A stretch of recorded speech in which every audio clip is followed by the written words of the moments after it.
Hürmetli Başkırtıstan halkı, bugünkü gün tertibinde tol yerler. Tol yerler деп аталан қатындары мәрхүмә болып қалғандар. Tol yerlerinde балалары бар.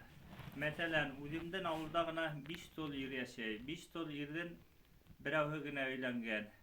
Дүртәүһе әле tol яңгы шул балалары белән яшәйдәр. Икенче күрше авылдарда ла tol yerдәр күп.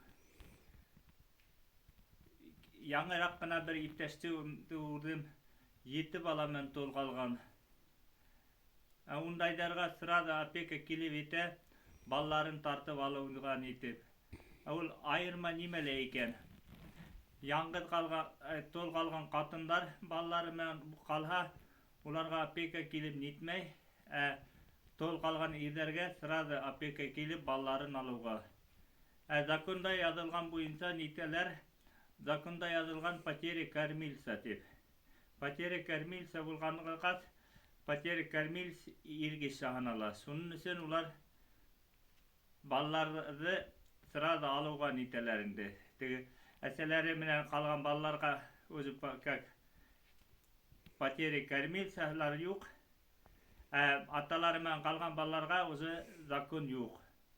Аны шуга законды үзгәрттереп, икеһенә бер тигез эшләтергә. Атаһы булмаганга, әсәһе булмаганга. Ул бер генә потеря кормильца түгел. Ул мәлдә тигезлек булачак. Яңгы атайдар бала көтә, уларга игътибар итегез. Яңгы калдырмагыз. Аты күптәр үзе яңгы бала көтәләр, уларның балаларын тартып алуга тартышып, тугандары нитә башлайдар. Ундай мәсьәләләрне дә без бетерү кирәк.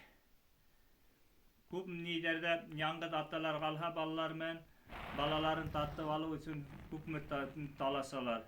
Менә үземдән дә баштан үтте инде. 2 бала белән калган, судка биреп баланы